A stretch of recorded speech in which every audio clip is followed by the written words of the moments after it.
Welcome to the Community Green Committee meeting. This January 17th, 2024, we have as our guest X Braithwaite with the Food and Water Watch and Clean Water Action. Clean Water Action, sorry. So before we begin, a couple quick announcements. First of all, we are scheduled to end this at about 8:30. So there should be plenty of time for questions and things afterwards. I'd like to call your attention that Sustainable Jersey Cities has a certificate program, covering basically some of the main issues in sustainability, systems thinking in terms of environmental justice issues, broadly speaking. So that includes not only the environment, but itself, but also economics and also the people. So, then we will go on to talk about emissions. We'll talk about waste streams, and we'll talk about urban ecology. So you are all invited to sign up for that. The cost is relatively minimal. It's been going on for a number of years with a lot of positive feedback. So if you have questions on that, please feel to address either Ash or myself at the end of this. But it's certainly something that gives a good broad background to these issues. Okay. With that, And just before you go on, David. So ahead. to be clear, you folks are already in the game. So whether you take the certificate or not, you have friends and people that you work with who might benefit. These are the 5 modules, if you can see them on the shared screen, right? So we're going to talk about sustainability and systems thinking, environmental justice, emissions, broadly speaking, emissions, greenhouse gases, and so on and so forth. Climate change also comes into that. Sustainability in practice, making it real. How do you do this stuff, right, on an everyday basis? It's nice to talk about, but in a city, how do you actually implement sustainability? There's going to be 2 presentations on that, and then waste streams, right? Uh, we're going to look at the whole gamut. So we all know that reduce, reuse, recycle was the mantra, and we focused on recycle because it seemed to be the easy way, and forgot about the others. And we don't recycle very well either. So we're going to look at the whole supply chain issue and where waste comes from and what we can do in that process to begin to reduce the amount of stuff. There's an argument that can be made. If you think climate change is a serious problem, then I will tell you right now that it is not the disease. It is the symptom of the disease. The disease is overshoot. We're using too much stuff from the planet. That's what's causing all these problems. The sort of what they call the polycrisis, if you've ever heard that expression. It's not just climate change. There's a whole bunch of other things that are coming to a head as well. And they refer to it as a polycrisis. So it's getting at the root of things. Donella Meadows used to say, go upstream before you try to act. Go as far upstream as you can, and then do what you need to do. It has the maximum system effect. All right, David, back to you. Yeah, and I'm going to add to that one other item. In practice, when we do what we do in these areas, out of necessity, we tackle a small piece of the pie. No one person can do it all. But it also means that to be effective, you need to be able to listen and talk to people that are doing different slices of the pie.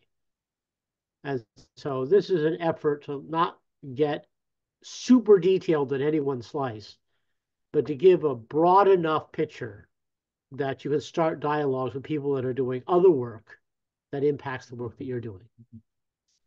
So it's a starting place. Or what I might say is it's giving you a license to learn. And when does this program start? Is this going to be emailed around, or I'm definitely interested in, I just don't know. Okay. So It it's going to starts be every Tuesday evening, starting March 12th, Okay. uh, every Tuesday for 10 sessions.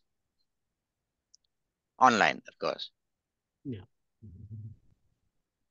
Okay, and there's a way, if I go on to Ramapo College, I can No, no, sign not up. around for college. No, no, not around for college. Let me give you the link in the chat. Okay. Um, 1 second. Okay, thanks. Link address and link. So if you go to the first link that I'm putting in there, you will come to the page for, sorry, you'll come to the page for, stop sharing. I can't use chat while I'm sharing. You'll come to the page for the 2023 certificate. It hasn't been updated yet. The second link is to the prospectus for the current certificate. So this is for the, just gives you an overview, registration page, all the rest of that. And then there's Okay. the prospectus itself with the real details of what's going to happen is there. Prospectus SG certificate. There you go. Okay, thank you. Great, thank you. Yep. Back to you, Okay. David. Okay. With that, why don't we, since I certainly don't know everybody here, why don't we give a very brief introduction about, say, who you are, why you're here, etc. Just keep it brief so we can put something besides a face and a name into things. And I'll go first. I'm Dave Larrabee. I'm a board member of SJC. I'm one of the instructors in the certificate program.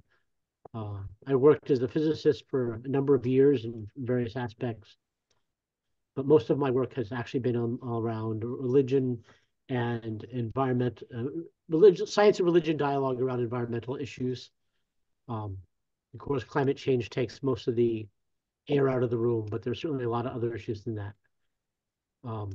And what I'll do is I'll call the next person so we get it. So why don't we go to Amanda? Hello, I'm Amanda Richards. So I'm the Northern Regional Coordinator for Working Well. This is an initiative under Tobacco Free for a Healthy New Jersey, which is funded by the Department of Health. We are gearing up for our summer initiative, which is called Breathe Easy Al Fresco, where we focus on promoting smoke-free outdoor dining. And because Jersey City is a part of Sustainable Jersey, that's kind of how we're trying to connect with everybody. So this is my first meeting that I've been to. I'm just kind of here to see what it's about and see if I can work with Sustainable Jersey in the future. So thank you. The short answer, of course, is yes, you can. But we'll Awesome. find out more. So Amanda, we should pick somebody else to go. How about Melissa? Sure, thanks. Yes, my name's Melissa Hotchkiss. I live in Jersey City, right near Lincoln Park on the west side. And I'm part of the Lincoln Park North Neighborhood Association on the green team that we just established. And so I also participated in an event with Sustainable JC last year with trees over by Arlington Park. So just have a big personal interest in all of this and want to get more involved. Okay, point to somebody else. Sure, Nathaniel. Yes, hi. My name is Nathaniel or Nathan. I live in Journal Square area. I got connected with Sustainable Jersey City through the Jersey City Together organization.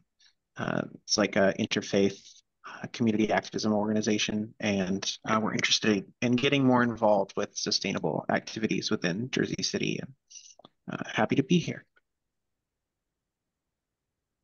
And I'd like to hear from X. They seem cool.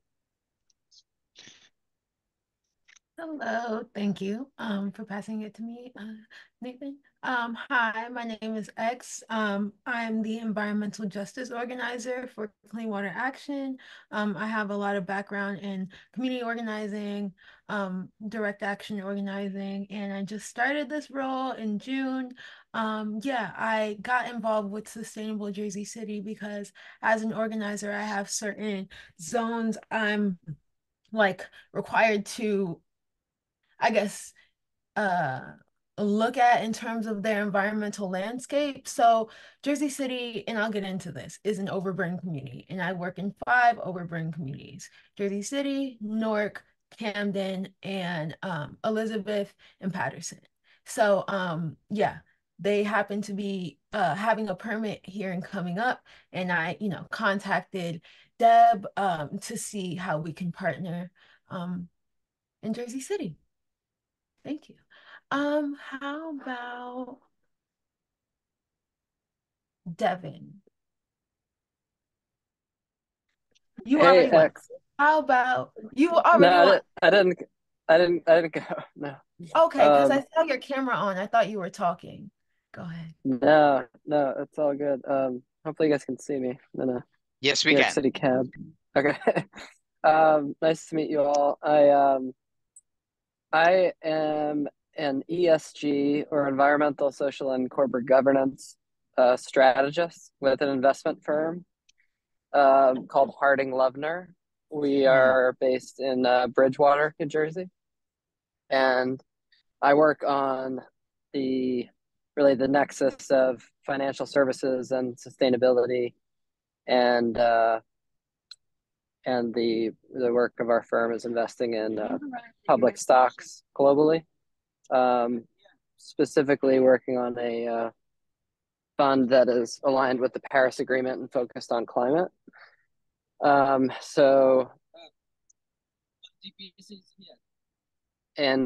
met Deb this summer. I ran in one of the races that SJC sponsored in Lincoln Park, and then met Deb after that. So was interested to get involved. I live in Hamilton Park for the last couple of years, my wife and I. So great to meet all of you, and definitely interested in that certificate as well. So maybe I'll pass it to Mithu.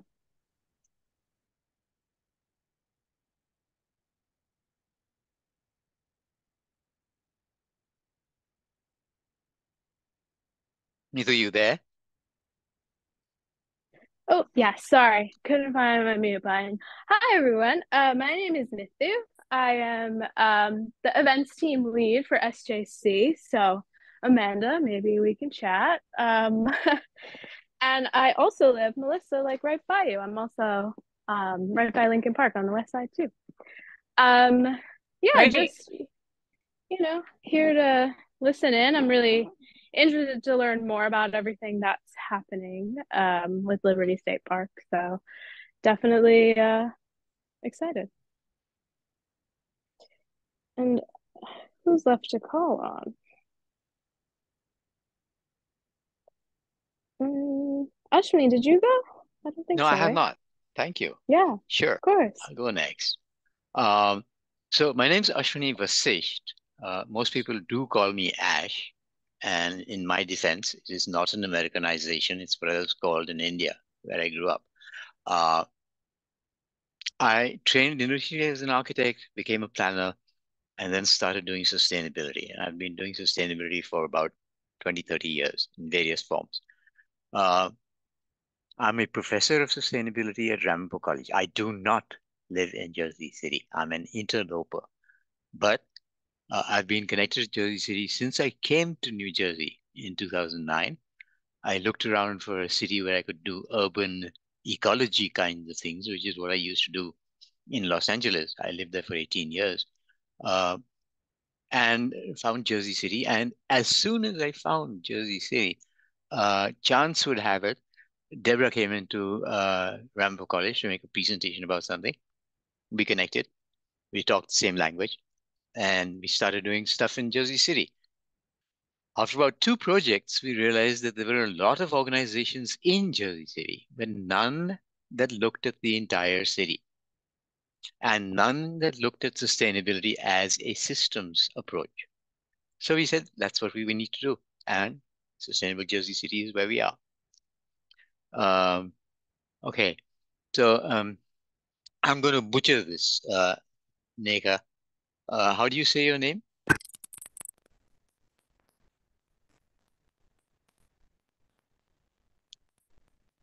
How are you? You might be muted.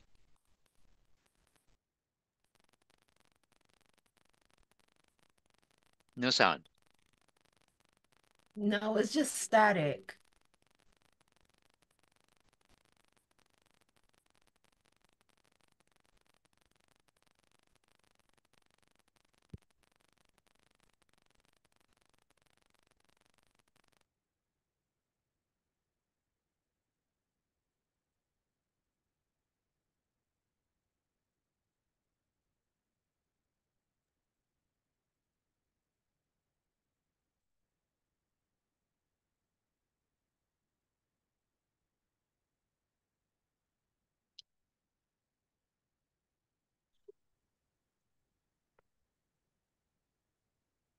No, no action. There is a log. There's a way of doing it by phone, right? How about now? Can you hear? Oh, can you hear me now? Beautiful. Yeah. Excellent. Okay, good. Oh, excellent. Hi, everyone. My name is Nika Pyle. I recently just joined JDC. Also, its affiliate is DCO as their community outreach coordinator for the competitive Tell edge. us what the acronyms mean. JDC, they are acronyms to my knowledge. They're the three, the president, CEO, and the COO names combined. But basically, we are a construction management company, and we go in and do energy conservation efforts within the community, whether that be a school district, a municipality, or any affiliates in that align within the community or state legislative. I only started about a month ago, so a little bit of the jargon's a little new. I feel like there's a bunch of newbies on this call, so I feel really I feel like at home. Feel at home. Feel at home. Thank you. It's been a long day. Yes, I feel at home. But my portion to JDC and DCO is to promote their competitive edge program, which enrich the students of Jersey City currently, because we just did a really big deal with them, and we are going in and changing out all of things from lighting fixtures to boilers to air ducts to make it more energy friendly. And that is in part of Governor Murphy's initiative for the Green Plan, I believe. Okay. Something like that. So where is this energy work going on? In K through 12 schools or in the city? It's going on in 44 schools in Jersey City currently. That is what we're contracted to do. So we're changing out the lighting fixtures with green tech. We have Solar Landscape as another entity putting in different solar panels throughout the different schools. Some are getting boilers, some are getting new windows. So our job is really to bring down the cost and make it more energy friendly throughout the community. To my understanding. That's a nice understanding. Do you have a website you can point us at?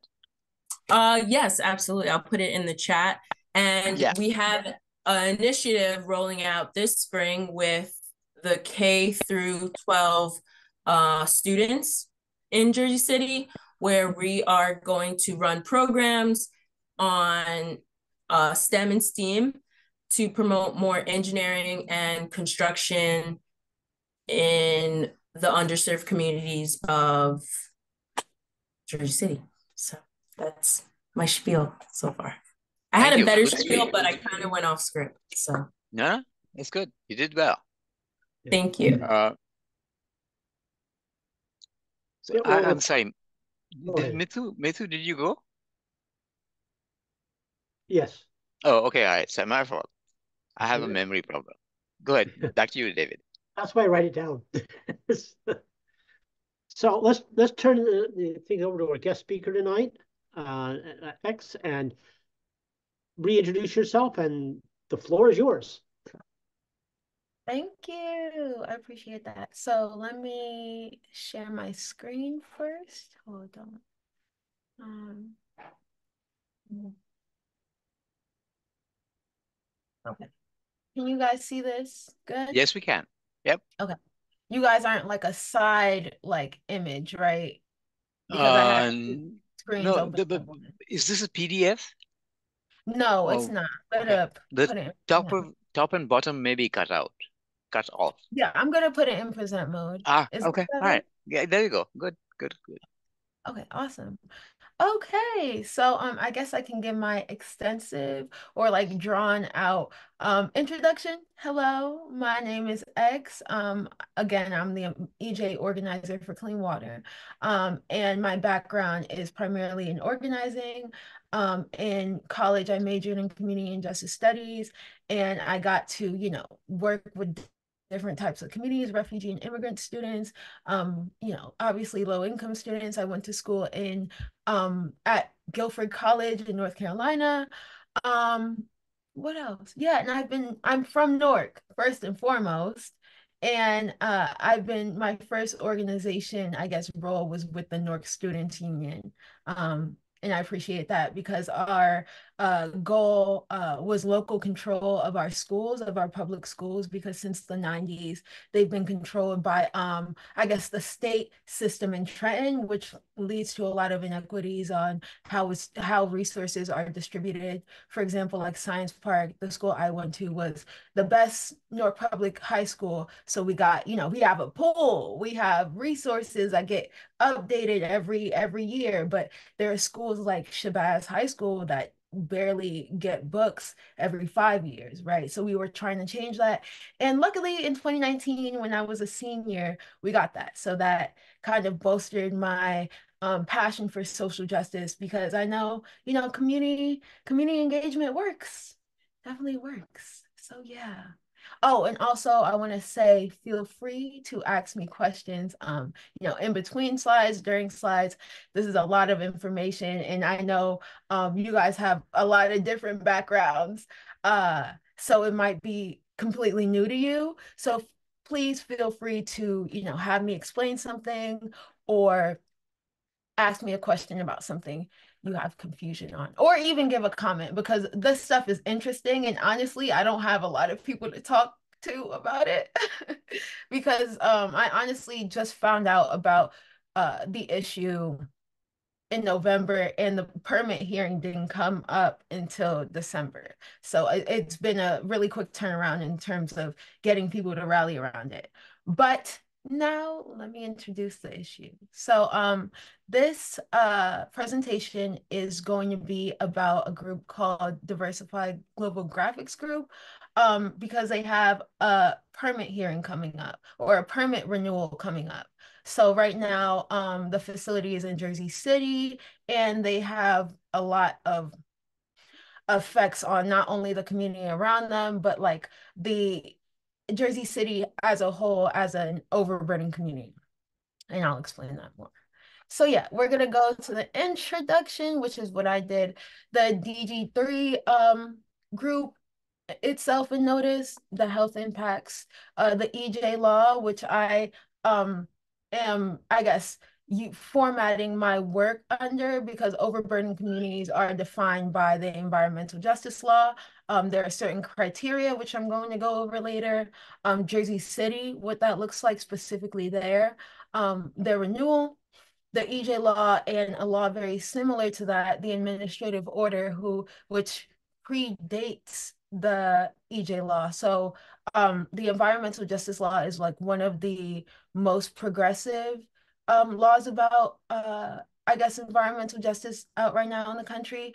But before that, they had to implement like kind of a test version where things are more so required. I mean, more so suggested than required. So the EJ law, I'll get into this, but I just wanted to let you know that administrative order is basically the EJ law before it was the EJ law. The public hearing, which is a part of the permit process, what we can do, and summarizing all this, because it's a lot.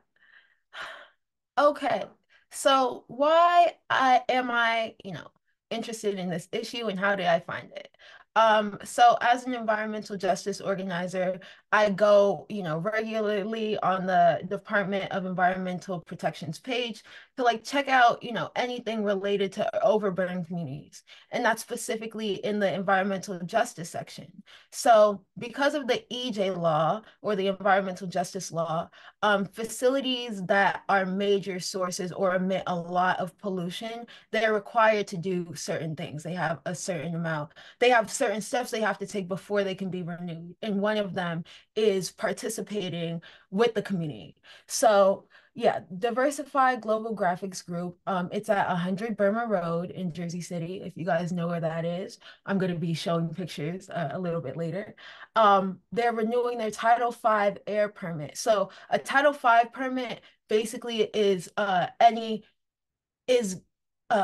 given to any person or any facility that emits over a certain amount of pollution a year. So any Title V is already a significant source of pollution. So again, it's located in an overburdened community, and the notice itself of public hearing also has a public comment period attached to it. The notice was published, so it opened the 60-day comment period. And I will say this, a problem with that is it opened the comment period, but it never had an opening date, right? There's never any date that it was actually published, so nobody knows when the 60 days ended or started. And I'm in direct communication with the Director of Environmental Justice at the DEP, and she couldn't give me an explanation as to why that happened. She was like, that's weird. I'll get back to you, So she was able to find the date itself, but the fact that it wasn't published is a problem because that deters people from, even making a comment. They don't know if it'll count or not. So yeah, the thing about both laws, the administrative order and the EJ law, and I mentioned the administrative order because that's the law that DG3 is functioning under. So just keep in mind that most of the things that they have to engage in are suggestions. So there are certain things that they have to do, like they have to hold at least one meeting, and this is a part of what they have to do. So they have to respond to every written comment on record.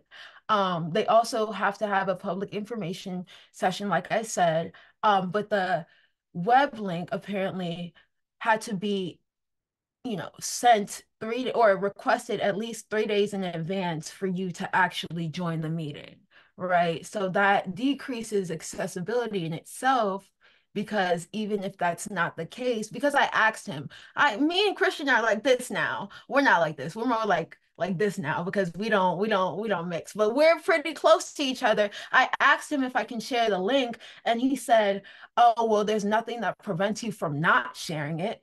What's that supposed to mean? And that's not even in the notice. It didn't say that people can share it. That's why I'm asking you. So that in itself is a problem.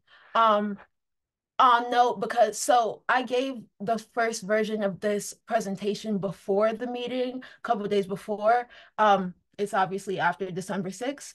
Only me and one other person showed up for the meeting. It was me and Doug O'Malley from Earth Justice. He's a lawyer there, and he was a part of my webinar and appreciated what I was doing. And it was only me and him there because I only found out about this 3 weeks ago and the community basically didn't know. Yeah, so this is the exact text of their permit of the public notice. So DG3, what is it? It's basically a paper company that, uses that prints paper and other products at a huge rate. Apparently they print billions of pieces of paper a day, and that makes them a major source for volatile organic compounds and an area source for hazardous air pollutants. The cleaning solvents, the inks they use, all of them contribute and are significant sources of these VOCs and HAPs. So that's what they chose to include in the permit. But obviously, as an environmental justice organizer, one of my jobs is to do deep research into what they're actually doing. And I discovered a whole lot. Let's get into it. So just to go over it, if people don't know, which I'm guessing you guys don't, because I had to learn this all from scratch too. So volatile organic compounds, or VOCs, are organic compounds that can basically evaporate easily at room temperature. So you can smell it, it might have a strong odor, but you can't see it at room temperature. And they can come from various sources, like, industrial processes, vehicle emissions, etc. And they all contribute to air pollution. Now, hazardous air pollutants are another group, and they're a group of air pollutants that cause or are suspected to cause, adverse effects. They can be called air toxic sometimes, and they include benzene, mercury, formaldehyde, and they're regulated by agencies, by the DEP. So there are specific limits that they have to have for each individual chemical, and there are also certain limits they have to have for a group of chemicals, which defines how DG3 is classified. So DG3 said that they're a major source of VOCs, meaning that the amount of toxins they emit either exceed 100 tons per year total, or exceed 10 tons per year of a HAP. The area source is a small concentrated number of toxins. So they have to emit less than 10 tons a year of any toxin, and less than 25 of any combined toxin. So from that you can see, or you can just sum it up to, they make a lot of VOCs and they make a lesser amount of HAPs. Yeah. So this is the EJ law, the one I kept referring to and not explaining. The EJ law was passed in 2021, and it specifically addresses like health concerns on communities that face, the impacts of climate change and pollution the most. And in this, honestly, I would describe the law itself, it's about 50 pages. I would describe it as, first and foremost, an apology letter. Like the whole first part is like, we understand that we wronged you guys. Like, these are words specifically from the law. I didn't change anything. It says it is past time for the state to correct their historical injustice, right? And then it says, this is all from the law. It says facilities in overburdened communities have residents that suffer from increased health effects, including asthma, cancer, elevated blood levels, cardiovascular disease, and developmental disorders, right? Children, in the law, it says children are especially vulnerable and may severely limit a child's success. So they sat there and they did research and they were like, oh my goodness, these kids in these areas have very low life chances. If we got to do something about that, right? So this law is openly, admitting that we have problems and there are a disproportionate amount of burdens on overburdened communities, and it's trying to fix that. And what my job is to basically advocate for that fixing and help the community understand how they can fix it. Like presentations like this. Yeah, so an overburden community is a specified or specific term. It's any census block group, according to the census, where at least 35% qualify as low income, at least 40% identify as minorities or members of a state recognized tribe, or at least 40% of the households have limited English proficiency. And this is the map from the DEP. As you can see, they were not lying when it comes to the disproportionate, amounts of benefits and burdens.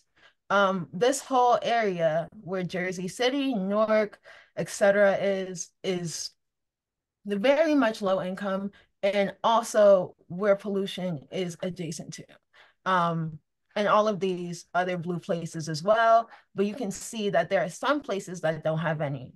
And they also, give the statistics of that too, not in the law itself, but like in the programming information, and the things they put out in addition to the law. So like the EJ map, where you can see specifically your area's air quality and toxin, what is it called? Particles of cancer toxins, like you can see everything on there. So what I found out from that data is that Jersey City has 190 block groups that are overburdened.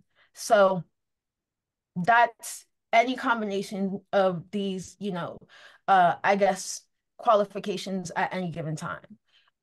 X, I have a question for you. Yeah. In this statement that you make, the Sussex, Hunterdon, and Warren having a lower incidence of emissions. Have you looked at land use in those counties? Are many of these counties actually preserved land or something like that? Or do they have cities in them? Because Jersey City is the second largest city in New Jersey. And if it did not have overburdened communities, I would be so surprised as a planner. That's where manufacturing is. That's where all these activities are. Right. And that's what, the law is saying, that's what they're trying to control right now. And they're trying to push facilities out of those communities, or at least lower emissions, enough for where it has a very minimal impact on them.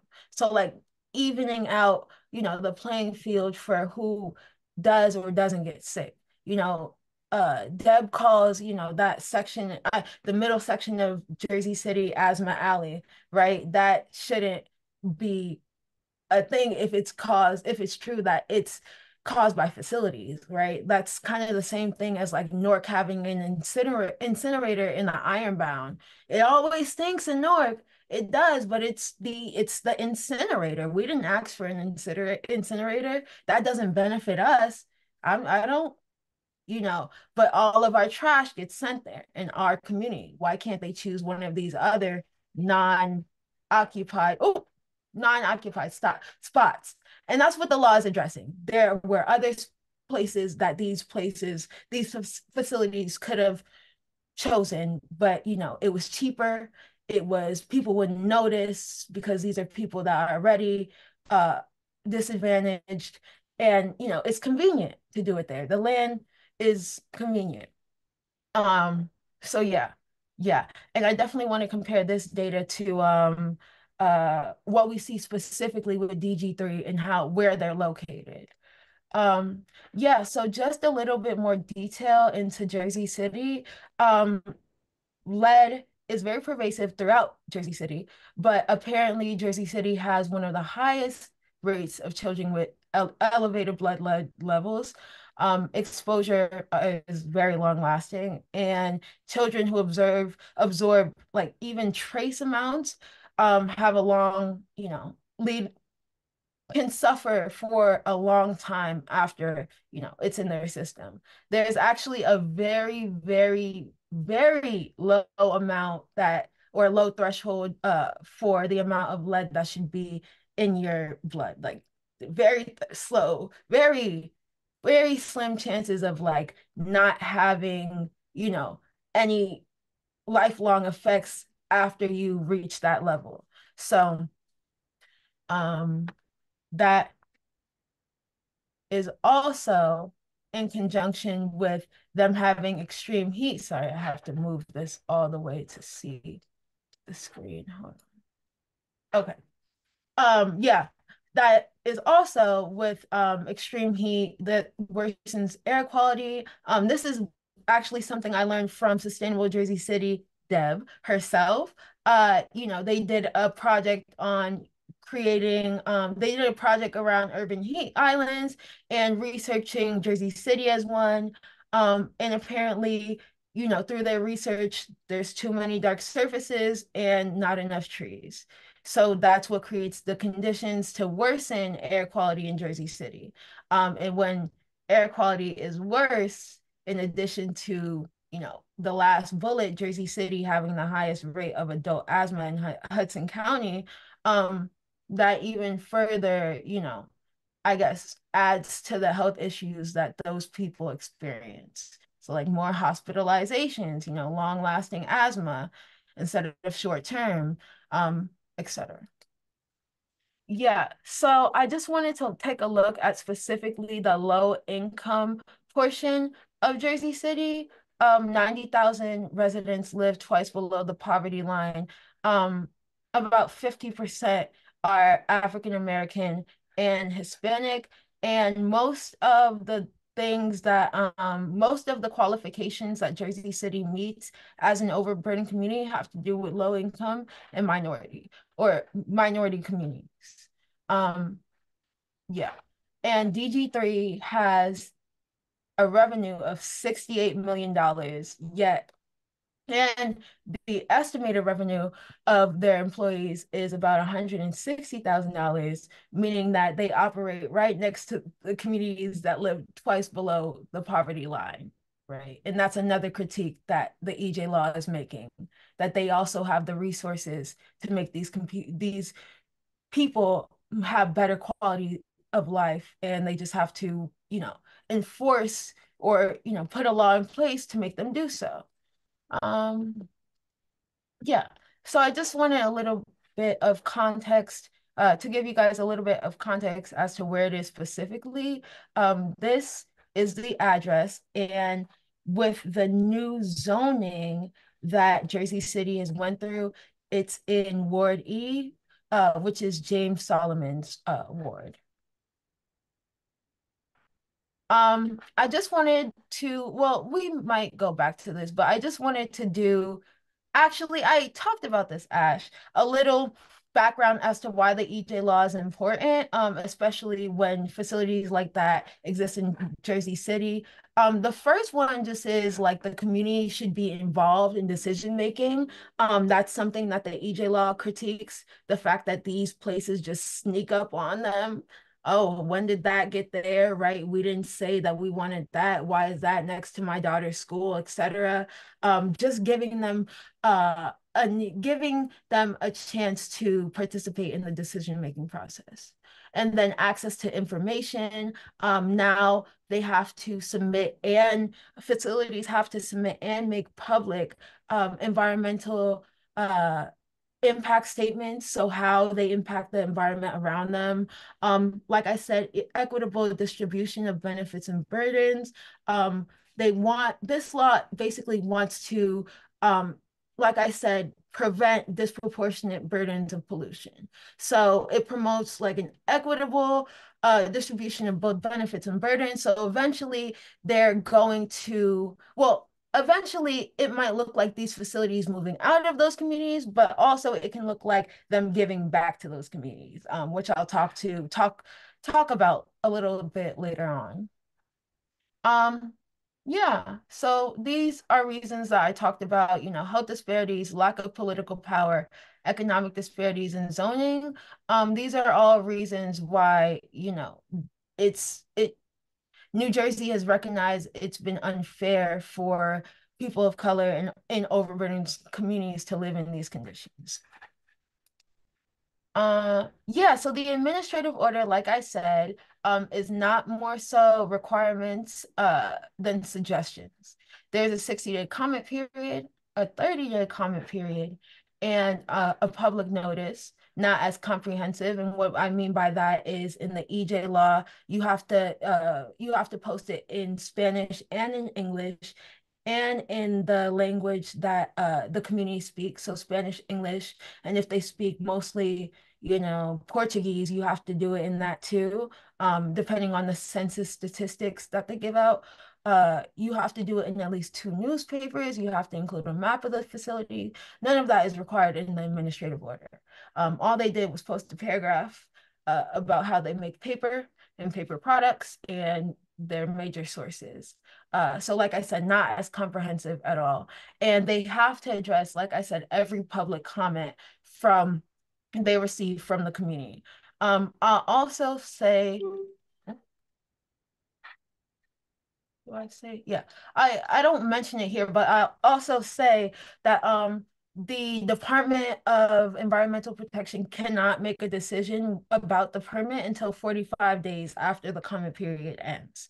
So I asked for an extension of the comment period, and now it ends on February 4th, which is not that long away, not that far away, and we're going to talk about that. And yeah, they have 45 days to do so. So yeah, one thing I will say again about the administrative order versus the EJ law, in the EJ law, the DEP can deny permits based on public, they can deny new permits based on like public census or what they feel like, would be best for the community. In the administrative order, it's kind of automatically approved. And because that's how it was before, and they didn't apply under the EJ law. They actually submitted their application 19 days before the EJ law was passed. So yeah, what I wanted to say by that is that while the DEP can't deny their permit completely, they can put conditions on their permit based on what we, say that we want. And they have to take that into consideration. An important part of the administrative order, though, is one of the last sections where it says where permits or approvals may be issued, apply such special conditions as may be necessary to avoid or minimize environmental or public health stressors. That's what I just said. But this is something that's really important to the public comment period that's ending on February 4th. Nothing in this order shall in any way limit the department's authority to reopen or further extend any public comment period on a case-by-case basis consistent with applicable statutes and regulations. That's very important because that means that even though DG3 can only give us a 30-day extension, the DEP, if we find, the inconsistencies egregious enough, they can give us an extension on behalf of them.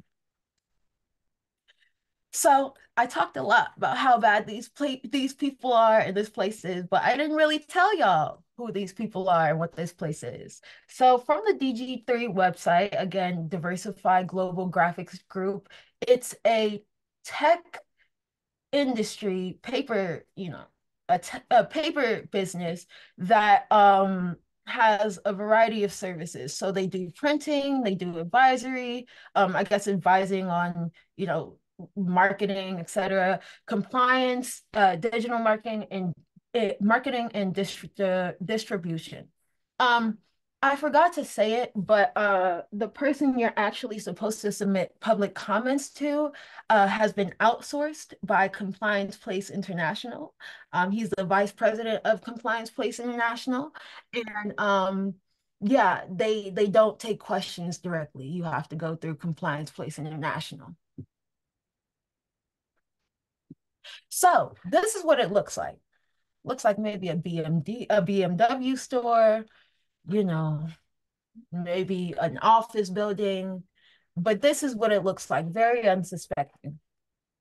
This is what it actually is, right? It's a mini factory, if you want to call it so, if you can call that mini, but it's a factory essentially. So you see people working with gloves, a lot of paper, etc. And this these are the type of machines that they use in DG3. And that's important because I guess I'll talk about it more later, but it's important because this is one of the machines that they installed without an operating permit. That is kind of the big, I guess, wow, this is not good for the community. They have over 20 violations from the DEP, and a lot of them include air pollution, right? They're exceeding their emissions for air pollution consistently throughout the years. So this is a slitting machine, again, used for, it's used for cutting paper, and it's actually not supposed to be used in hot and humid environments. I know all this because I did my research. And on the DG3 website, I had this in another slide, but this is a condensed version of the presentation. But on the DG3 website, it says that people dealing with paper splitting specifically are going to be in hot and humid environments. So, you know, it's clear that they are admitting that the conditions that they work in are not the ideal conditions, not only for the workers, but also just for the environment, not only for the environment, but also the workers. These are really dangerous chemicals, and I'll explain this in the next slide, but they should not be without masks. This guy should not be without gloves because, and I'm gonna break this down even more, but even if it is an area source of volatile, of hazardous air pollutants, it's still just as bad given its, you know, mixture with being a major source of VOCs. So VOCs, some of the specific, I guess, symptoms of being, you know, in contact with VOCs are eye, nose, and throat irritation, headaches, nosebleeds, fatigue, nausea, allergic reaction, and vision and memory loss. Like I said, they have a strong odor. I guess you can think of like a dumpster or something, and at room temperature, they're colorless. So very high levels. Think about how people who work there every day experience, you know, major sources of volatile organic compounds. So very high levels can lead to kidney damage, central nervous system damage. They use benzene, which is known to cause leukemia, formaldehyde, which causes cancer. They don't use that, but that's an example. TCE causes kidney cancer, chloroform, etc. So they are a major source of chemicals that have the possibility to do any one of these things, if not a combination. Hazardous air pollutants. There are 188 air toxics or air pollutants, and you know they can contain hazardous air pollutants can be one group of pollutants, I believe, or a mixture of them. So also the health effects depend on what's associated with that HAP. You can think of it as, yeah, it's just a different, because there's such a broad range of what the air pollutant can be, there are different health effects that you can have based on one combination or another combination, or even just one. You can have a range of health effects. So the circumstances are also important. The amount of chemicals, the length of time a person is exposed. So for example, if you're doing an 8-hour shift at DG3, and also the stage of life. They're really important for the DEP to be monitoring because they're associated with the increased risk of cancer, developmental effects, and what I think I wanted to highlight the most is heritable gene mutations, right? This means that if, you know, an air pollutant gets you sick, you know, you have the ability to pass it on to your kids, to pass it on to their kids, etc. And you will then start a heritable gene mutation in your family, right? So let me move this again. Yeah, another thing is, in addition to like breathing it in itself, some of them can seep into the soil, right? And eventually it might make it into the food chain. Eventually, you know, that place can't be used if DG3 is knocked down. And animals can also experience health problems, which is important because DG3 is right next to Liberty State Park. It's a 6-minute drive from Liberty State Park, and we're gonna get into that as well. Like I said, they emit 2 tons of HAPs a year. These are some of them that they release: ethylene glycol, xylene, cumene, and ethylbenzene. And what I found the most interesting, because they haven't like always emitted this, these are chemicals that they've emitted since they started as a company, but this only came up a couple years ago, which is interesting to me. So I wanted to tell you all why and what we can do about this and why we're even competing, because what is a problem if their permit is going to be approved anyway? I asked them a question. I said, according to the Clean Air Act, major sources are defined by specific emission thresholds. Where does DG3 fall under this definition? And if they do, what are the steps being taken to minimize the emissions? And then Christian said, DG3 potential emissions exceed major source thresholds for only volatile organic compounds. However, the actual emissions are below the major source thresholds. DG3 is consistently reducing to use low VOC materials, et cetera. And the important part is where it says, in addition, DG3 is planning on accepting a lower emission limit that would make them a minor source and not require a major source permit. So what they're essentially saying is they want to go from over 100 tons a year to somehow under that, even though their emissions have always been in violation of what the DEP set for them. And that's why we have to be skeptical and also be able to interrogate, you know, the facility more.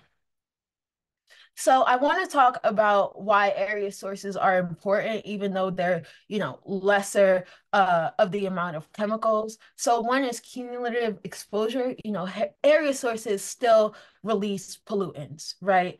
And that can lead to a cumulative exposure in local population. So like the air around DG3 in combination with the VOC, the major source of VOCs and the area source of HAPs can lead to even more exposure. So, you know, even if one of the sources is emitted in small amounts, like I said, the combined impact leads to high levels of exposure instead of the same or lower. Like I said, it can persist in not only the air, but the soil. And there's a lot of challenges in regulation and monitoring, right? So regulating can be challenging because they don't necessarily, they can't watch DG3 all the time. They have some reports they have to make them submit, and they can submit it on time or not, but that's as far as they can do in terms of inspection. And I'll talk about that a little bit more. So emissions from area sources of HAPs can be a health risk and is a health risk, especially because HAPs are known for causing, even in small, relatively small amounts, adverse health effects. Yeah, so the combination itself can lead to synergistic health risk for the community. So say if one, you know, VOC can give you cancer, right? But then one HAP can affect your central nervous system. If those two are interacting with each other, then you have an elevated risk to get either or both. Yeah. So again, it affects sensitive populations the most. So children, the elderly, et cetera, and especially those with health conditions that were pre-existing. So, you know, if it's true that people in Jersey City, adults, are prone to have asthma, then if they're in this area, Jersey City residents will most likely be, negatively impacted by the chemicals. They might be breathing worse, they might be feeling worse because asthma, can affect somebody in a lot of ways. Yeah, so this is how I would like you guys to think of it. Being a major source of VOCs and while being a minor source or an area source of HAPs is like having a car constantly idling in your driveway and emitting that directly into your surroundings. Because if they're making billions of pieces of paper a year, these things are constantly being emitted. And not only that, but the DEP sets standards and limits on how long your operation hours can be. Guess what they did? Exceeded their operation hours.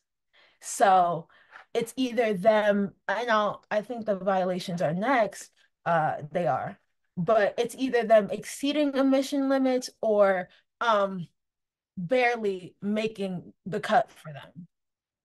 So like I said, these are Christian's 3 points. 1, potential emissions exceed the major source threshold only for VOCs. Like that's supposed to make it any better, right? The actual emissions are below the threshold. Like that's supposed to do anything because you submit your reports late. And then DG3 is planning on accepting a lower emission limit that would make them a minor source, right? And with these, I think the community should have 3 valid questions.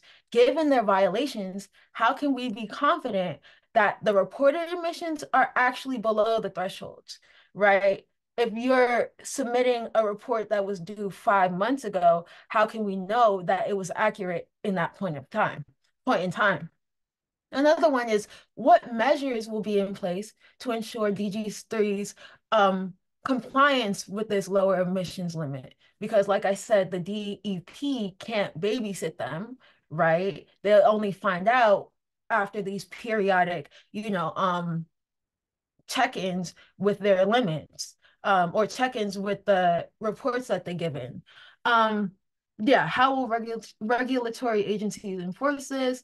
And also, one more thing about the lower emission limit, I feel like he's just talking because they've never been even close to under the limit for a major source. So it seems like, and this is something that Doug O'Malley brought up in the public hearing, it seems like they're trying to they're trying to make a solution out of thin air. He was asking like what quarter of the year this would be done in, and they really had no answer. So this again is kind of evading the question of how are you going to, fix this harm you did in the community, because this answer we don't believe. And then the last one is, how will the community be actively involved in the decision-making process? And what steps are being taken? And this is a question that we have because the comment period closes on February 4th, and not enough people know about this at the end of the day. I can say that I have been single-handedly doing all the research, doing all the outreach, and I can't inform the whole of Jersey City.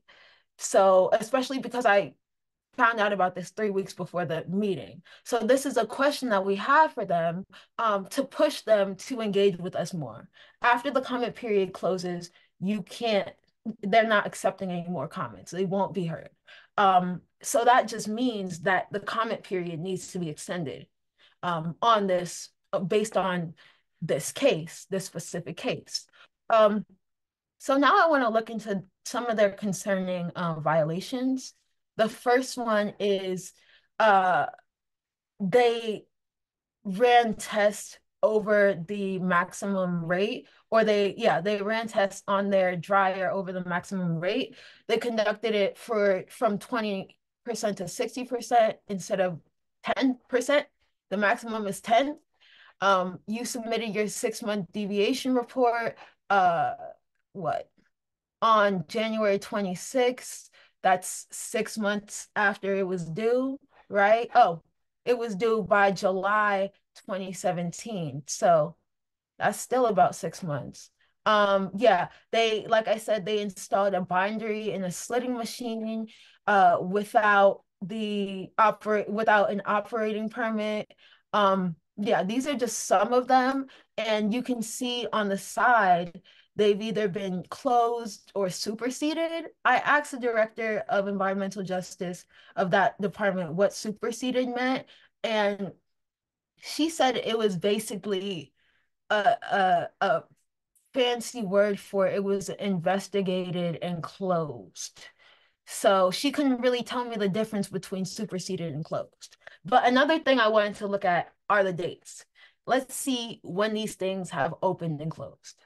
This one, June 15th. March 6, 2014. It took them 5 years. This one, March 18th, 2021. March 19th, 2021.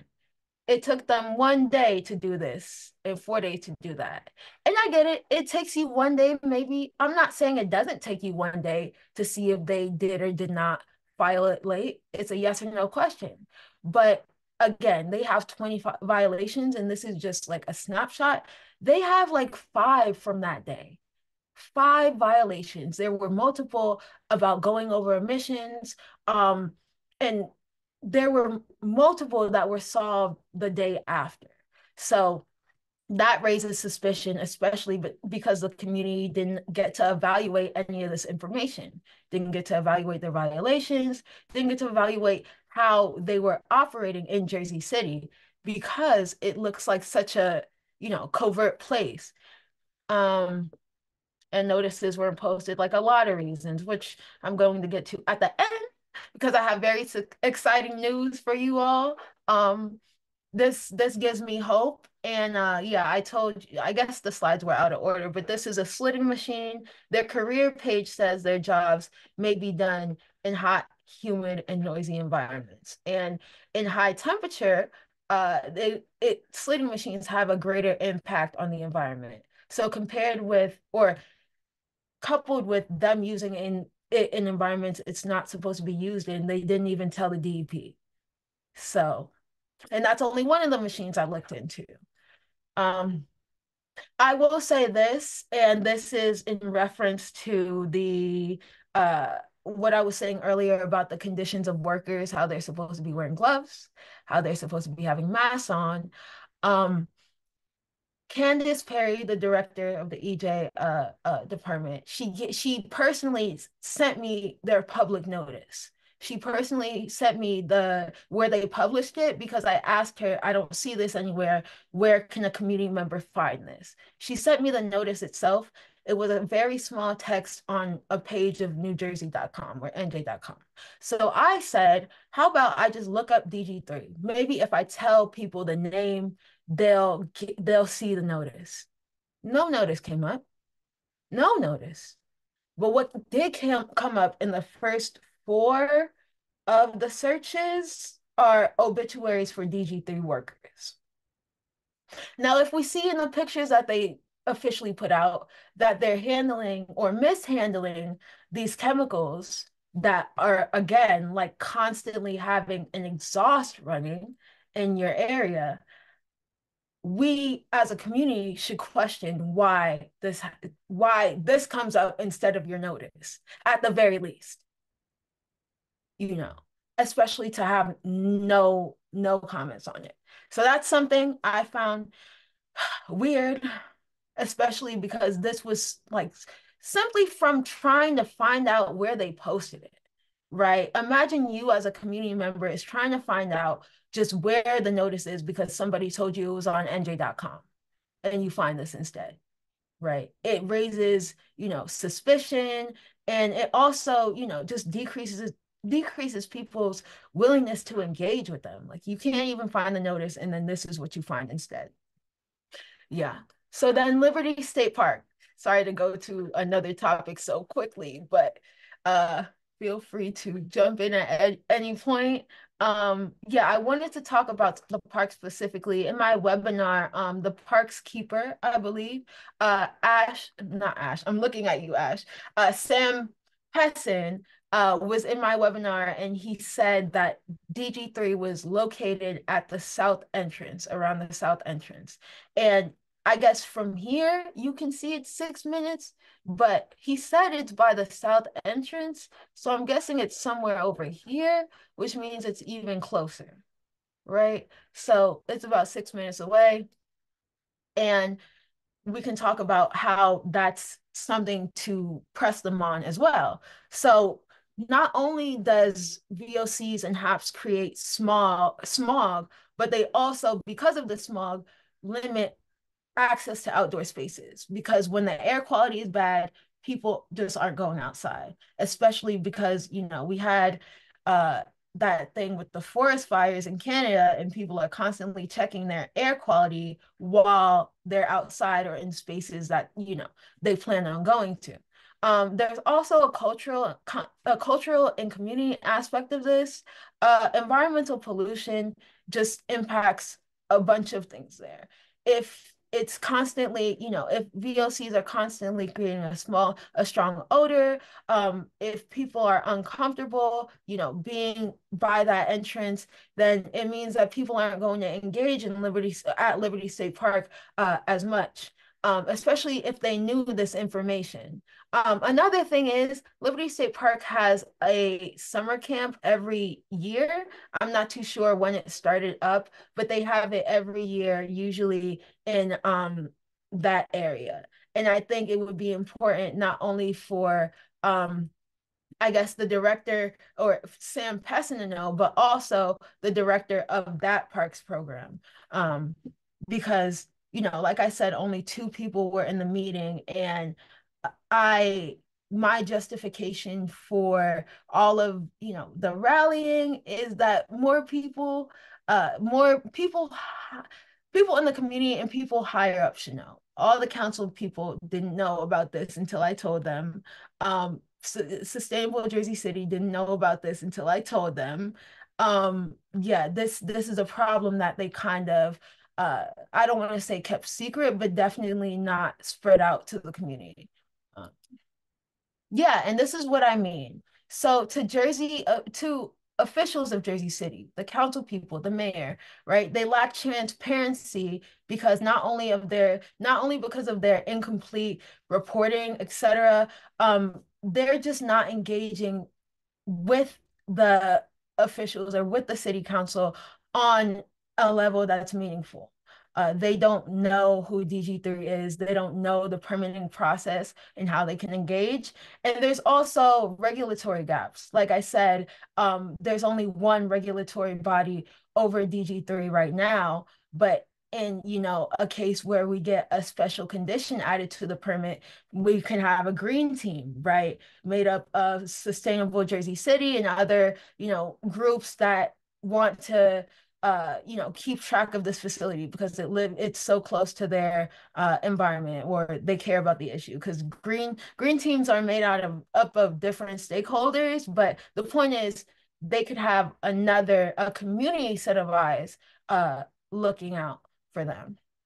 So another thing is, to environmental groups, they're avoiding accountability, right? DG3, you know, they haven't engaged with anybody yet. And this is important because they told me that they won't answer any public comments until the end of the comment period. And the administrative order says that you have to answer them within the public comment period. They're also supposed to be releasing a copy of the tape of the public hearing, and they haven't done that yet. So definitely avoiding accountability for at least the things they legally have to do.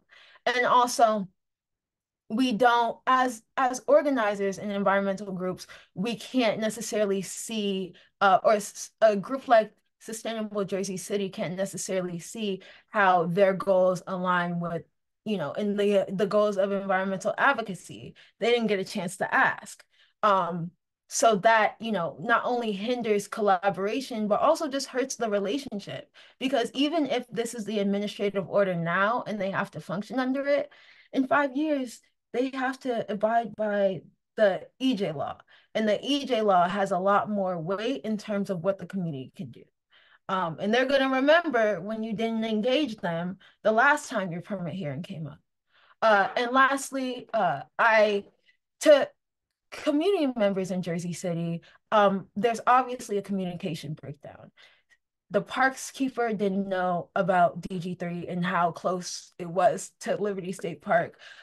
They're very ineffective with their communication because it was only posted on one site. And not only that, they didn't do enough outreach. The first thing is, when I asked for the public comment period to be extended, they never posted an updated, I guess, an updated public notice. So nobody knew that the public comment period was still open after December 6th, right? And that becomes a problem because then people are deterred from actually giving in or putting in comments. Honestly, nobody would know unless I told them, really. It's February 4th. It used to be in January. I'm not too sure. I think it was like the first week of January. And I've been trying to get the word out that you can still do it. But I don't know past that how many people are submitting comments. I've submitted several myself.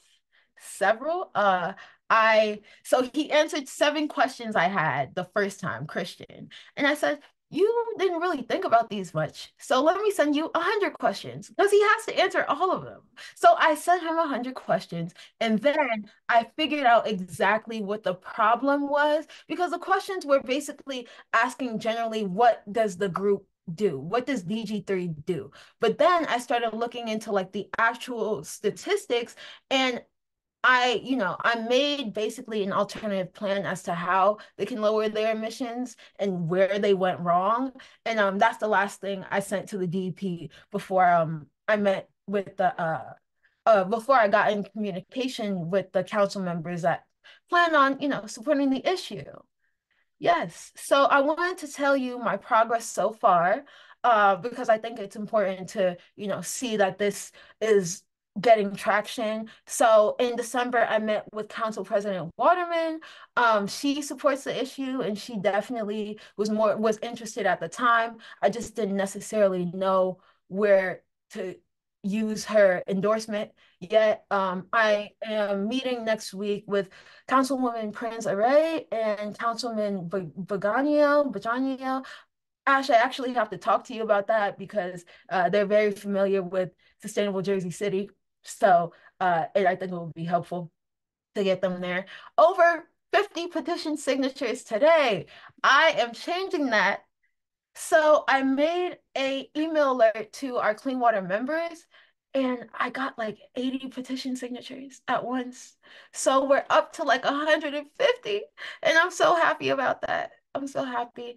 And then the last thing is I am planning a public comment session where hopefully either online or hybrid, we can all submit comments at the same time, based on our individual concerns or some of the concerns I listed, just a list of things I can talk about and ask, DG3 to comment on. So yesterday I had a conversation with Councilman Bajanio, his aide, Pam.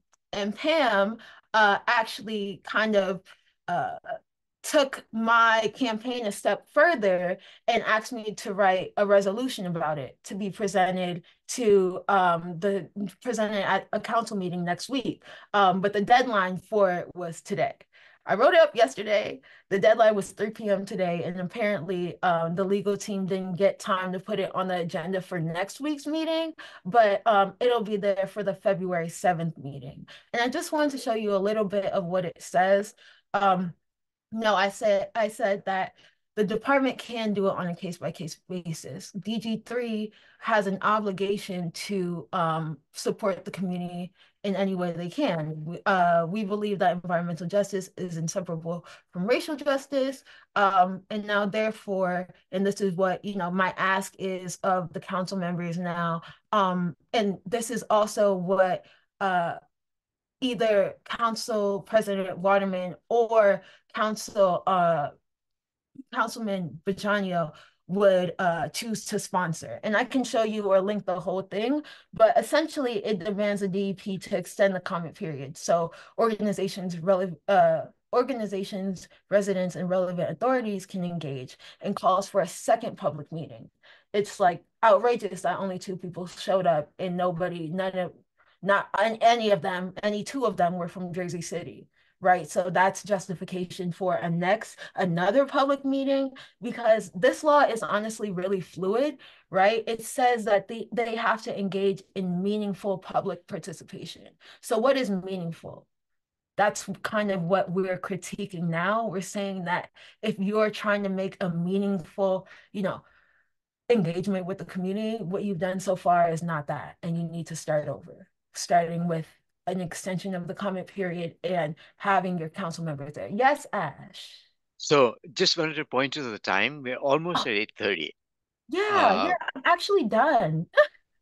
Good. Actually done. Yeah, and I just wanted to say thank you.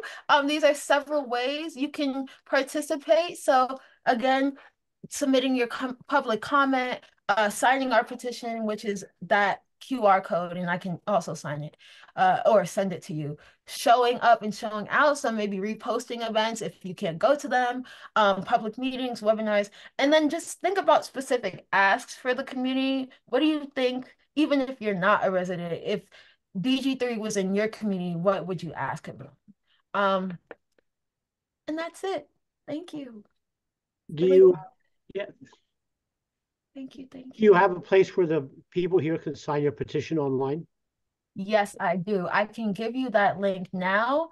And also, it's over here.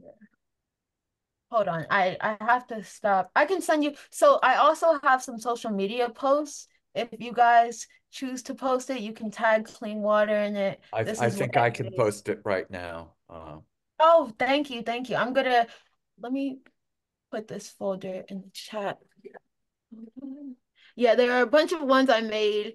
Hopefully getting it out more will help. Because the real point is that the louder our voices are and the more voices there are, the more likely the DP is to listen to us. So yeah, getting everyone you can to sign it would be great. That's the folder for the social media posts. Can you guys see this, the resolution? Yes, we can. Okay, yeah, this is the full resolution. This is what I drafted. It tells basically a story of what happened, and hopefully you guys can come to the public meeting or see it, because I do think it's a very strong argument. And yeah, you guys can read it if you want. I'll share that as well. This, and there was one more thing, the petition.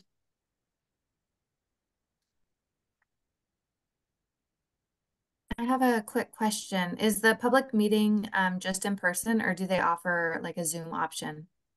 I'm not too sure. I've never went to Jersey City public meetings. Or are you talking about, are you talking about DG3? Yeah. It was virtual last time. Oh, okay. It was all virtual. Yeah, and we might ask for like a hybrid session, but like that's if we get the DP to listen first. Yeah, and that's about all the resources I have. Thanks. This was amazing. Thank you so much. I wanted to ask, like, if we submit a public comment, what are like the heavy hitters to include, I guess? You know what? I can show you. But I guess off the top of my head, it would be like, how do you plan on lowering your emission standards if it's true that you have 20 violations and you've always, and most of them are for exceeding on a daily basis, right? These aren't yearly, some of them are yearly rates, but some of them are like, you exceeded these many, these many chemicals in this way per minute, right? So getting into the technicalities, because honestly, they don't know. They don't know as much as about themselves. Like, honestly, I was at the meeting and I was asking him questions. Christian, he's like, I didn't know they had violations. I just got here in 2019. I said, well, they've had 7 violations since 2019. You didn't know that? They don't know. They really don't. So just pressing them on any like technicality would be important. Like for example, you can even ask them, like I did very deep research. So I don't know if you know about the Wayback Machine, but the Wayback Machine, Oh yeah. yes, it's basically a page where you can see a website since its creation at any point in time, right? So I went to the DG3 page and I went to 2012. They had a green team. They had a green team and they had an environmental charter. What happened to it? Right? We can press them on that. Like stuff they wouldn't know about, stuff they think that we wouldn't care about, you know? Cool. Mm-hmm. Yeah. Thank you for that question, by the way, because I've been thinking about like what list of things I can give people to ask. And those would be really good. Thank you. Cool. Okay, yeah. Yeah, Have there been any articles in newspapers about this locally? no, not yet. I've actually, oh, what'd you say? Yeah, I would just think that if people read about this, they would just be appalled and so I was just wondering about contacting, newspapers. Yeah, Yeah. for sure. Have you been in touch with the Jersey Journal or the Jersey City Times? Yeah, I actually just reached out to them very recently, I think at the beginning of the week. But myself, I'm putting a blog out about it. We post blogs on the Clean Water website. And hopefully, if you guys have any connections with the media, I would love that because I think like you're right, once people know about it, Yeah. they're upset. But it's hard Well, to and also like places like, like on Facebook, there's probably a Liberty State Park page, Yes. right? And people that care about the park, which are many, would see. I mean, it just seems like, to me, it seems that people should really know. I mean, this is like astounding and disturbing, and people should X, know. what is your email address? Yeah, I can put it in the chat. It's my name, X Braithwaite at cleanwater.org, but I'll put it here. Yeah, I definitely agree. And honestly, that's the way they kind of want it to be, right? That people don't know about it. Um, like you should see the NJ.com publication. It's literally it's in the form of a news column. It's like the font size is like 0.5. Like that nobody can see that. And it's buried between other publications too. So like the only place where they posted it, I bet you I was the only viewer, me and Candace Perry. Who Thank is you, X. Candace Perry again? Candace is the director of the Environmental Justice Department of the DEP. And Okay. I asked her where the notice was, and she got back to me 3 days later and sent me a link to it. So I guess it was just me and her. Yeah. Yeah, so it's very fishy. It's very fishy, especially if you know all the intricacies. I can tell you guys a lot of stuff, but I only had an hour and a half. Yes. Yeah. Well, thank you. Well, Jersey X. City That was really itself well has done. Jersey City itself has an illustrious history of being a place where there's like a dumping ground. So it's kind of ironic. Yeah, yeah, exactly. And also the fact that like it's not just limited to that place because I asked them how are these stuff emitted? Are these things like disposed of? And they said they take it to a sludge facility somewhere else in Jersey City, right? So they're Great. contributing to that now. So yeah, it's very shocking. I was shocked when I saw it. Yeah. But thank you guys for having me and letting me drone on. No, it was very informative. Thank you. Really appreciate it. Yeah. So X, I'm emailing you with some media contacts. And David and Ash, did you mention the DEP environmental series that I mentioned to you in an email? It's posted in the chat. Oh, great. Okay. And reminding people that you can click on a button and get the chat saved. Mm. So you Oh, can that's helpful. yeah. Thank you. That is really helpful. Okay.